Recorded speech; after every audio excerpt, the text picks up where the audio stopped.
Olá, amigos do Notícias Agrícolas, estamos no ar com mais um boletim de mercado. Hoje foi dia de relatório do USDA, do Outlook, aquele famoso relatório com as primeiras impressões aí sobre o que vem a ser, o que pode ser a safra americana, divulgação de que a soja ela deve manter a área plantada lá nos Estados Unidos, mas o milho surpreendeu, trazendo aumento expressivo de área e produção. Para a soja, um aumento aí de 116 para 122 milhões de toneladas, comparando a safra passada com a expectativa, a primeira projeção para essa safra. Para o milho, 340 para 380 milhões de toneladas também como projeção aí para essa próxima safra. Vamos entender como é que o mercado reagiu a esses números e se de fato esses números são já um indicativo de como o mercado vai trabalhar lá na frente, se de alguma forma eles tiveram influência grande nos preços. O que a gente viu foi o mercado caindo, um pouquinho para a soja, mais para o milho, uma queda até considerável. Quem analisa esse mercado para a gente hoje, principalmente como deve ficar o comportamento, como deve ser o comportamento dos preços a partir de agora com essas primeiras informações da safra americana, é o Ronaldo Fernandes, lá da Royal Rural. Está aqui com a gente já no vídeo. Seja bem-vindo, meu amigo. Obrigado por nos ajudar a entender um pouquinho mais o mercado nesse dia de anúncio, né, de safra americana. São os primeiros números da safra americana saindo. Alguma coisa te chamou a atenção? Algum número te surpreendeu aí, Ronaldo? Bastante coisa, Alex. Boa tarde, pessoal. Boa tarde, todo mundo. Me surpreendeu mais na área do milho, conforme você já iniciou aí também. Fiquei um pouco surpreso junto com o mercado. É assim, uma coisa, eu sempre costumo dizer que uma coisa é aquilo que a gente espera, a outra coisa é aquilo que o mercado espera. E quando a gente fala mercado, é o resultado de uma pesquisa que várias agências fazem, a gente não sabe para quem eles ligam. Tem uma metodologia que muitas agências eu falo agências importantes no mercado internacional, do mercado mundial, fazem as suas pesquisas e divulgam. Olha, a expectativa é essa. E o que vier diferente dessa expectativa é o que vai pautar. Tinha-se uma expectativa, independente da gente concordar ou não, de que haveria uma redução de área de milho. Eu nunca apostaria no mercado americano reduzindo o milho. Eu nunca aposto em produtor americano diminuindo o milho. Mas o mercado, dessa vez, acreditou que podia apostar nisso, que seria uma redução de área de milho, por uma série de questões mercadológicas. Não é a questão dos fertilizantes, não é a questão do custo, mas uma questão mais olhada ali para a demanda, a produção de etanol, que seria o grande tomador de milho americano. Todo relatório que sai, o etanol não está indo tão bem assim, por uma série de questões de problemas de oferta. Os Estados Unidos sofrendo ali problemas logísticos, então o mercado acreditou que podia apostar numa redução de área de milho. E aí veio diferente, veio um aumento. O Fórum Outlook, ele acontece hoje e amanhã, é anual, e ele serve para dar uma previsão do que a gente pode esperar do relatório de maio e também do relatório de junho da área plantada, né? O relatório de maio é uma expectativa e o relatório de junho ali é a confirmação. Então, no milho, me surpreendeu um pouco, porque o mercado estava esperando redução de área de milho e veio aumento de área de milho. Da soja já não muito. Da soja ele manteve ali praticamente uma certa estabilidade dos números que estavam, aumentou um pouco a produção do ano que vem em relação a essa temporada, mas a gente sabe que esses números vão mudar bastante. É muito cedo ainda para você cravar como é que vai ser a produtividade da próxima safra. E aí a reação do mercado foi, beleza, para a soja veio em linha, veio na expectativa, veio uma situação meio neutra, para o milho veio surpresa. E aí essa surpresa foi refletida em queda de 2% para Chicago, né? Muito bem. Então, olhando para o que aconteceu lá em Chicago, vou pedir até para o nosso editor, o Christian, colocar aqui no ar para a gente os números, só para a gente entender essa movimentação dos preços. Na tela com a gente aí tem a soja para março, quedas aí de 5 a 8 pontos nos primeiros vencimentos. Março 15,34, 5,25 de queda, maio 15,27, 7,50, 7 pontos e meio de baixa, e o julho 15,19, queda de 8 pontos. Vamos ver o milho? Isso, Cris. O milho caiu mais, como o Ronaldo trouxe para a gente, março caindo quase 14 pontos, o maio fechando a 6,59 com 15 de queda e o julho 6 dólares e meio com queda de 13 pontos mais 25. Ou seja, a gente tem aí, como o Ronaldo já explicou para a gente, uma situação de maior peso, aí, de maior pressão para o milho. Aparentemente a soja também repercutindo esse aumento na produção, mas aparentemente fica por aqui, Ronaldo, essa repercussão sobre a soja. O que pode acontecer com os preços a partir de agora, a partir dessas primeiras informações da safra americana? Alex, eu acredito que a soja hoje, ela olhou para os relatórios dos Estados Unidos, entendeu, digeriu, conforme a gente costuma dizer, mas não deu muita prioridade para eles. Falou, olha, beleza, o mercado americano está dizendo que vai subir um pouco aí a produção, vai manter praticamente a mesma área. Então agora a gente vai voltar a seguir os fundamentos que a gente estava olhando antes. Quais são? Vamos dar uma olhada ali para a Argentina, que a gente já precificou uma quebra. Está saindo o relatório que toda semana piora a condição das lavouras. A Bolsa da Argentina reduziu mais uma vez o volume, era de 38, foi para 33 milhões de toneladas. Mas o mercado, eu vou repetir bastante aqui esse termo, o mercado, né? Até brinca, a gente fala como se fosse alguém muito espiritual, mas é uma pesquisa que se faz, as grandes agências fazem, entre elas coloca o Reuters, Bloomberg, e tem-se ali uma expectativa. Mas o mercado já antecipou um pouco esses números da Argentina e agora vai ficar de olho. Outro fator que vai seguir em mais vigor, em mais vitrine, é a colheita da soja no Brasil. Então, a gente está assistindo uma situação, ela está lenta, está no ritmo lento, mas não está tão lento como a gente teve, por exemplo, o caso de 2021, que impactou num super atraso e em falta de oferta de soja global. O Brasil ser lento no seu ritmo de colheita sempre caracterizou falta de soja no mundo todo. Só que agora ele está lento, mas não está tão lento nesse nível. E todo mundo olha ali para o Mato Grosso, dizendo, olha, o Mato Grosso está bem avançado, está lá, vou falar um número fechado, com 60% de área colhida. Então, o Brasil está entregando um volume de soja, só que o atraso dos outros estados estão retirando os volumes da exportação. E aí o que o comprador internacional está fazendo? Olha, o Brasil está entregando, mas não está entregando do jeito que eu gostaria. Está migrando de posição lá para os Estados Unidos. Acho que a gente já falou sobre esse assunto aqui em algumas conversas passadas. Os Estados Unidos, na hora da sua colheita, teve problema nos rios, não conseguia, teve problema logístico, não conseguia exportar, represou essa soja lá dentro, e agora ele tem para entregar caso algum comprador, a China, por exemplo, vou falar, nosso maior comprador, caso a China precise ir lá comprar, ela tem um mercado americano para poder usar, caso o mercado brasileiro não consiga entregar na velocidade que ela precise. Então o que a gente tem agora? O pessoal olha, peraí, o mercado americano está chegando os dados, a gente entendeu, veio neutro, mas vamos dar uma olhada para os outros fatores. Esses outros fatores, todos eles, safra argentina, colheita brasileira, o mercado tenta antecipar. O mercado não espera chegar a hora e ver os números que foram concretizados. O mercado tenta antecipar todos os números. E você estava me contando, Ronaldo, desculpa te interromper, que o próprio line-up aqui no Brasil já está reduzido, né? A gente tinha 9 milhões de toneladas, 9,4, e agora a gente caiu para 8. Então, 1 milhão de toneladas.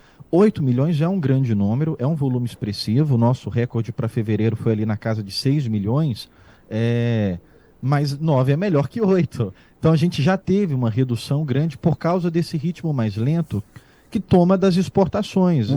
Mato Grosso ele não abastece sozinho tanto o mercado interno, mas, sobretudo, as exportações. E essas notícias que vão repercutindo, atraso, o comprador internacional está lá na sua mesa, o trader, ele olha e fala assim, peraí, será que eu posso arriscar no Brasil? Ah, mas vai atrasar pouco, mas será que eu posso arriscar atraso de 5 dias, 4 dias, uma semana? Eu vou comprar um pouco ali do Brasil, esperar chegar, mas eu não posso comprar tudo de lá. Eu vou acabar dividindo os volumes. Essas coisas acontecem. Não é tão simples como uma logística rodoviária, mas acontece. E aí a gente vê o mercado já tentando antecipar e precificar todos os eventos. Deixa eu ver se Alex. Diga, por favor, desculpe. Não, de boa. Do nosso ponto de vista, isso foi precificado colocando um teto ali em Chicago de 15,50. Hum. Se a gente for pegar o gráfico, a gente ainda vê um canal de alta para a soja. É claro, você não precisa nem ser um grande conhecedor um grande grafista para enxergar que ele está ali dentro de um canal de alta. Só que esse canal de alta, ele está querendo ser quebrado não com queda, mas com lateralização. E a lateralização na soja, ela cria piso, ela cria suporte e resistência e geralmente uma oscilação muito grande. A soja, nos últimos movimentos que nós vimos, ela realmente testava o teto e o piso. Ela ia lá em cima, batia, voltava no piso, não ficava navegando a pequenos volumes. Então, do nosso ponto de vista, todos esses eventos agora que a gente está falando estão precificados ali dentro de um canal, vou falar uma média ali de 15,30 para Chicago. Ela pode vir acima disso, pode vir abaixo disso, mas tem vida útil, tem vida curta. Ela tende a voltar para essa média dos 15,30. Isso, eu imagino, se ela não rompesse os 15,50. Se ela chegasse a romper os 15,50, do nosso ponto de vista, ela ia continuar no seu canal de alta. Mas não está conseguindo romper. Ela bate lá perto e volta. Então, eu acredito mais numa lateralização a partir de agora. Agora, Ronaldo, a gente entendeu que esses motivos ou esses fundamentos dão sustentação para o preço e trazem essa tendência de lateralização. Mas vai chegar um momento em que a colheita do Brasil vai de fato deslanchar e a safra da Argentina vai se consolidar. Daí a gente vai ter a certeza do real tamanho da safra da Argentina. Quando esse momento chegar, o que pode acontecer com os preços?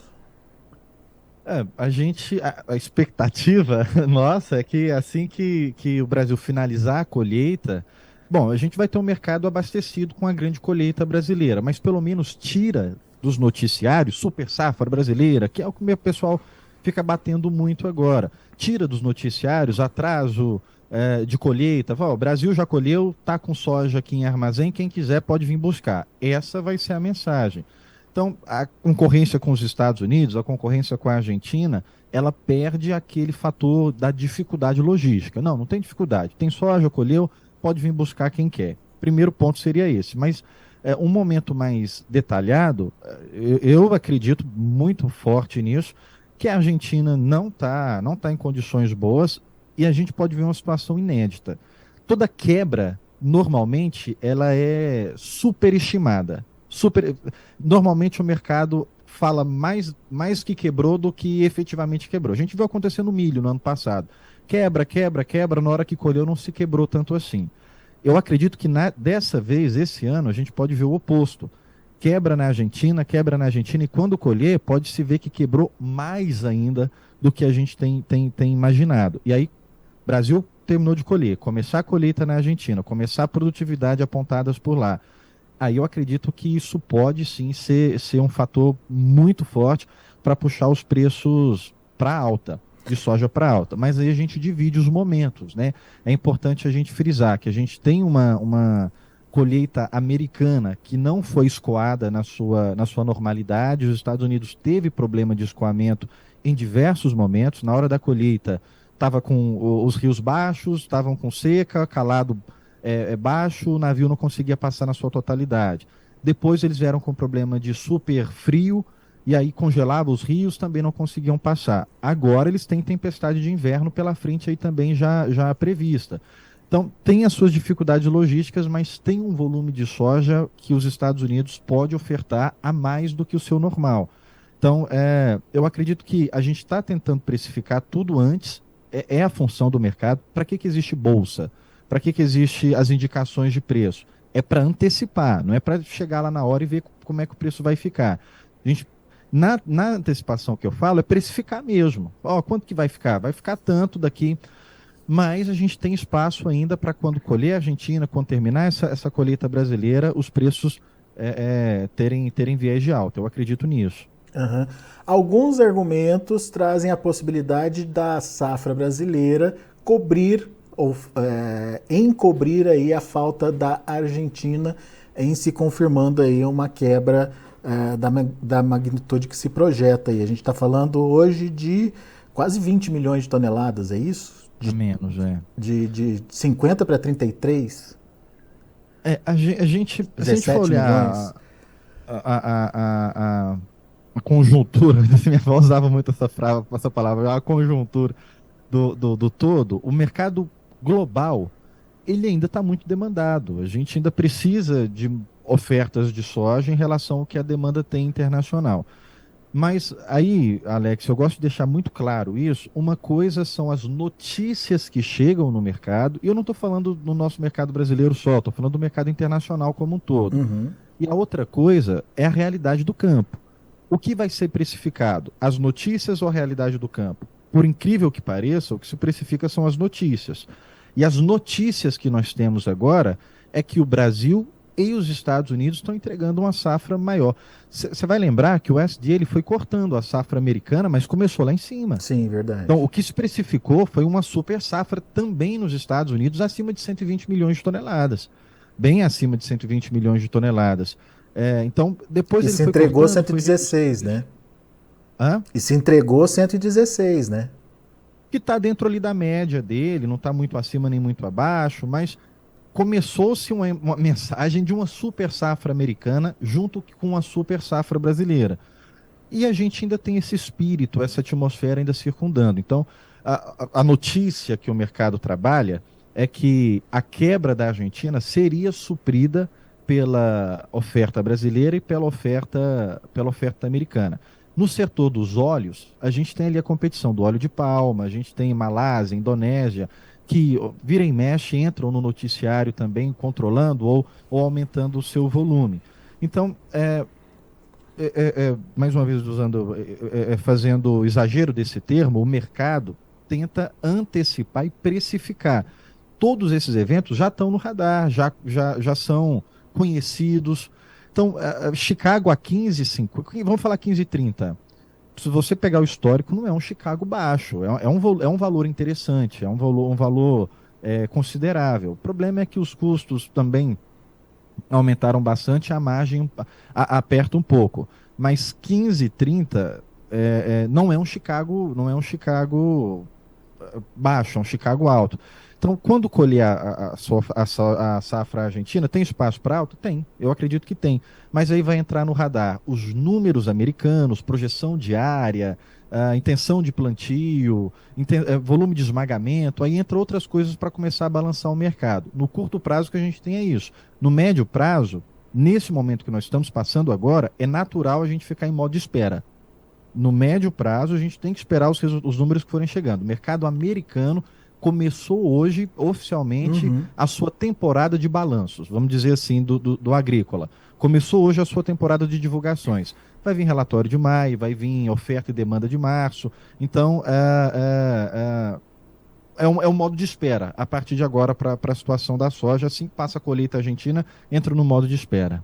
Muito bem. Então, num primeiro momento, lateralização, num segundo momento, depende do que virá ainda de informação, mas pode ser um mercado em alta. Eu acredito que o que se tem agora efetivando é alta, para ser bem objetivo, pragmático, assim, bem claro. Mas qualquer coisa que eu falaria para você a respeito dos números americanos vai ser mero chute. Eu estou falando mas qualquer um que falar, porque se tem uma coisa que o SDA ele faz é driblar as expectativas. É verdade. Eu lembro um momento que o SDA havia contratado uma empresa, não sei se a gente já discutiu essa história, eles contrataram uma empresa para passar satélites lá nos Estados Unidos e determinar a área plantada. E aí essa empresa que eles contrataram divulgou uma semana antes do SDA divulgar. Olha, a área plantada de milho é X.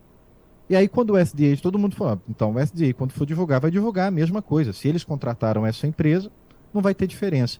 Quando eles divulgaram um outro número completamente diferente. Foi eles mesmos que contrataram. Então, se tem uma coisa que a gente espera do SDA, são surpresas. Agora, o que a gente tem de informação? Intenção de aumento de área de milho, e aí eu fico um pouco... eu me sinto até um pouco desconfortável quando falo em aumento de área de milho nos Estados Unidos.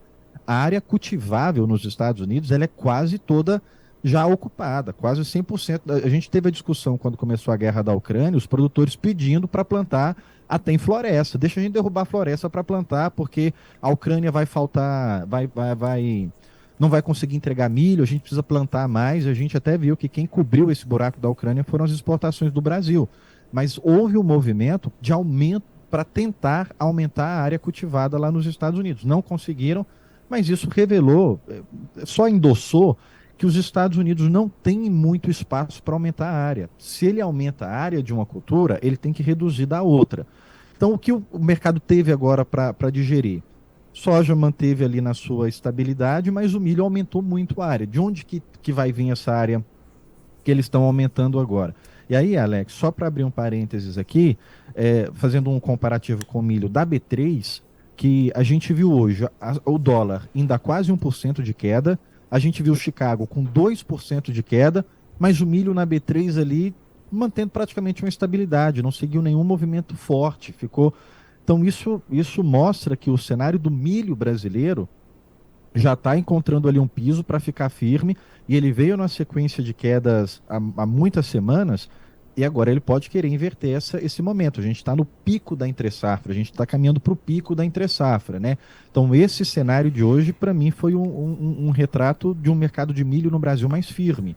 Chicago caindo 2%, dólar caindo 1%, e o milho B3 tentando se manter ali. Então, dentro dessa expectativa do cenário americano, o milho me chama mais atenção por causa desse aumento de área. É um pouco difícil de acreditar num aumento muito expressivo, mas a gente teve a reação do mercado de 2% de queda. Muito bem. Ronaldo, ficou muito claro o possível comportamento de preço lá em Chicago, baseado nas informações que a gente tem agora. Obviamente que é um retrato do que a gente está vendo agora e como isso influencia no preço lá na frente. Mas e para o Brasil? A gente está vendo que, apesar de Chicago estar se garantindo ali nos 15 dólares por bushel, os prêmios por aqui não estão ajudando, o dólar está oscilando ali nos 5,20, enfim, não dá muita diferenciação no preço em real no final das contas. Mas está chegando uma safra aparentemente grande aí, com relatos de boas produtividades pelo Brasil afora. E aí, o que pode acontecer por aqui, internamente, vamos dizer, em reais? A gente até mandou ontem para os clientes nossos um gráfico que eu achei interessante, o prêmio do março, sem ser prêmio de outros meses, só exclusivamente do março. E eu brincava, em 2021 eu brinquei muito com isso, falei assim, prêmio bom é prêmio negativo, porque quer dizer que o preço está tão alto que o prêmio tem que vir negativo para poder equilibrar. Em tese é isso mesmo. O prêmio negativo é porque Chicago está tão alto, o dólar está tão alto que o prêmio tem que puxar um pouco para baixo, senão o comprador não consegue pagar. Agora, a gente não está vendo que ele está equilibrando, ele está levando a tendência, ele está puxando a tendência. É um pouco, o termo que eu poderia usar, Alex, eu não sei se é adequado, mas um pouco perigoso, porque essa situação do prêmio negativo, o que ele está dizendo para nós agora é que o comprador internacional está buscando também outros fornecedores. E agora o páreo que está é os Estados Unidos. Então esse prêmio negativo ele está refletindo mais uma competitividade. Dólar agora chegando ali perto dos 5,13, mas com a situação da conjuntura política que a gente está tendo hoje, eu não acredito hoje um dólar abaixo de 5, 5,10. 5,10 talvez pode um piso, mas mais para 5,15 e 5,20 do que para 5,10, mas o prêmio ele entra como esse fator que está limitando as altas. Não só limitando as altas, ele está puxando um pouquinho da soja para baixo. No que eu acredito, vai continuar? Eu acredito que a gente ainda tem pela frente mais alguns dias que podem perder mais um pouco de força o preço, eu costumo dizer, o preço aí na sua porta. Preço aí porque é o preço no porto, né? A gente tem agora a volta do imposto dos combustíveis, vai amargar um pouco mais o frete. Uhum. Normalmente, a gente tem o pico da pressão do frete quando se atinge 50% de colheita no cenário nacional. Então, a gente ainda não teve toda a pressão de alta do frete. Ainda tem mais espaço para o frete amargar um pouco mais. E de onde que o frete puxa? Nos contratos futuros, quem fechou o contrato lá atrás, normalmente o comprador arca com essa alta. Mas para quem está vendendo agora, normalmente a conta cai no produtor.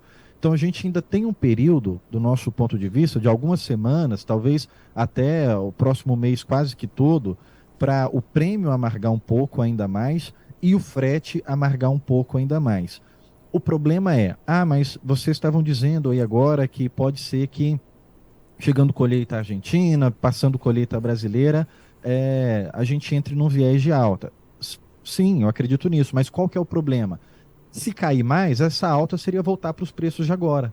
Uhum. Então, até estava conversando com um amigo nosso agora a respeito de venda. Ele falou, Naldo, eu queria tanto. Eu falei, vamos fazer uma conta? O seu preço, você está pensando no pico. Mais do que isso aqui é improvável de chegar. Então, você realmente quer apostar toda a sua venda de que o preço vai voltar para o pico mais alto que é possível? Então, dentro desse período agora, por causa dessa sequência de queda dos prêmios, a gente tem um receio de que pode criar mais um período de amargar os preços. Mas isso, como eu estou dizendo, frisando bastante, seria algo temporário.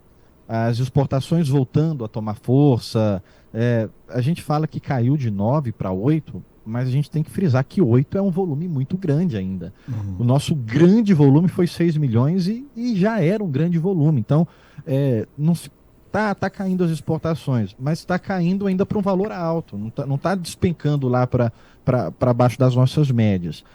Fica essa ressalva, fica esse alerta aí, mas não a expectativa de derreter preço não, conforme a gente estava falando. Muito bem. Então, mercado agora, então, entra aí numa possível estabilidade, até a gente entender a safra americana, até a gente entender a oferta aqui na América do Sul e a entrada da safra do Brasil. São fundamentos aí que ainda vão balizar e orientar os preços lá em Chicago. E o produtor precisa ficar atento com o que está acontecendo internamente em reais com a soja dele. E nesse caso, o prêmio faz toda a diferença e o rumo do prêmio vai ser um fator de atenção aí para o produtor para saber o momento de avançar com a comercialização, de tomar decisão. Certo, Ronaldo? Perfeito, Alex, você falou um ponto bastante interessante. A gente tá nós mesmos aqui dentro do nosso grupo, dos nossos clientes, a gente manda prêmio todo dia. Você falou, ponto, olha, mas é uma notícia ruim? Não, é uma notícia para você ficar justamente atento para aproveitar a oportunidade. Ruim é você deixar as oportunidades passarem e não estar ligado. Eu sei que agora é um momento que é difícil de você ficar acompanhando, né, tudo, porque é colheita, é problema no campo. Tem uma série de fatores para se ter atenção, mas a sua comercialização deve ser um fator de prioridade, né? E o que você falou é perfeito. Olha, quer dizer que eu vou ter prejuízo? Não, quer dizer que você tem que ficar atento e ver a oportunidade, fecha ali num preço bacana. Pelo menos baseado no que a gente tem de fundamento que aponta os próximos dias, né? Mudou qualquer coisa, o mercado é muito dinâmico, as coisas vão surgindo ao longo da semana. Tem coisas que estão precificadas aí há um mês, tem coisa que vai surgir efeito só daqui a 6 meses, tem coisa que é só para daqui do ano que vem. Já viu isso que aconteceu já viu isso que aconteceu no mercado do boi, só para dar essa exemplificação aí do que você está falando. Até ontem a gente não sabia, até o começo da semana a gente não sabia de um possível caso de vaca louca por aqui, né? E é impressionante, né? Um produtor pequeno, um produtor médio fecha as exportações do Brasil todo. Não tô falando assim, o tamanho do produtor tanto faz, mas estou dizendo lá longe, uma coisa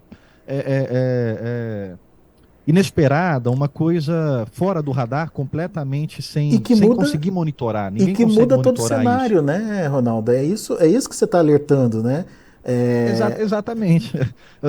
Na economia, na análise, a gente chama de fatores novos. A não ser que surja um fator novo, o cenário que a gente tem é esse. Então, vamos trabalhar com as melhores estratégias dentro das possibilidades que nós temos. Então, as melhores estratégias hoje veio uma oportunidade, um prêmio melhor, faz um preço bacana, fecha um volume que dá uma média legal, né? Eu não gosto de falar, fecha tudo, começa a sua média que tem que ficar boa para a sua margem não ficar apertada. É isso aí. Ronaldo Fernandes, meu amigo, obrigado mais uma vez pela participação conosco aqui no Notícias Agrícolas, volte sempre.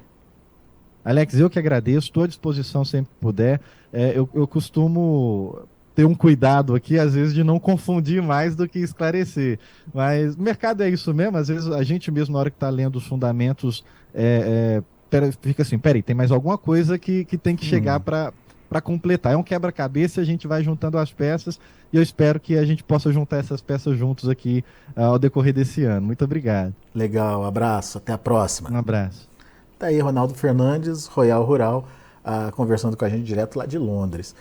Muito bem, então, tendência traçada aí, curto prazo, o Ronaldo, a Royal Rural, acreditam aí numa estabilização nos atuais patamares de preço. Não tem força muito para subir, mas a estabilização estaria garantida aí por conta dessa dúvida sobre a colheita no Brasil e esse atraso que vem acontecendo e em relação ao tamanho da oferta lá na Argentina por conta do problema climático que está acontecendo por lá.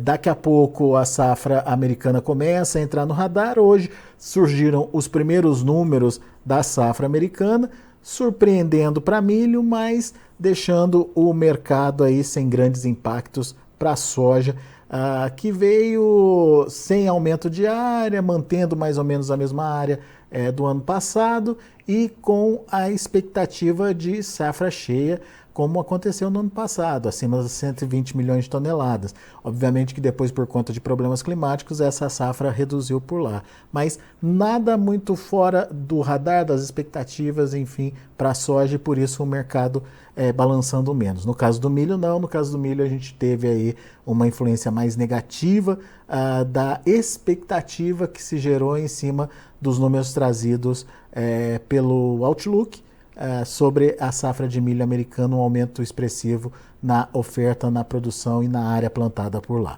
Vamos ver os preços, vamos ver como encerraram as negociações lá na Bolsa de Chicago. Você acompanha comigo na tela. A soja para março fechou a 15 dólares e 34 centes por bushel, 5,25 de baixa. Para maio, 15 dólares e 27 centes por bushel, 7,5 de queda. O julho, 15 dólares e 19 centes por bushel, 8 pontos de baixa. E o agosto, 14 dólares e 88 centes por bushel, 6,25 de queda. São os números de hoje, já de fechamento do mercado. Vamos ver o milho. Para março, 6 dólares e 60 centes por bushel, queda de quase 14 pontos. O maio caiu 15 pontos, fechando a 6,59. O julho, 6,50, queda de 13 pontos mais 25. Setembro, 6 dólares por bushel, uma queda de 7 pontos mais 75. E para finalizar, a gente teve o trigo. Trigo fechou misto hoje. Primeiro vencimento março, uma alta de quase 2 pontos, a 7,38. Maio, 7,50, altinha aí de meio pontinho. E o julho, 7,56, queda de 0,25. Setembro caiu um pouquinho mais, 1 ponto mais 25, a 7 dólares e 65 centes por bushel. São os números de hoje do mercado de grãos lá na Bolsa de Chicago. A gente fica por aqui. Agradeço a sua companhia. Continue com a gente.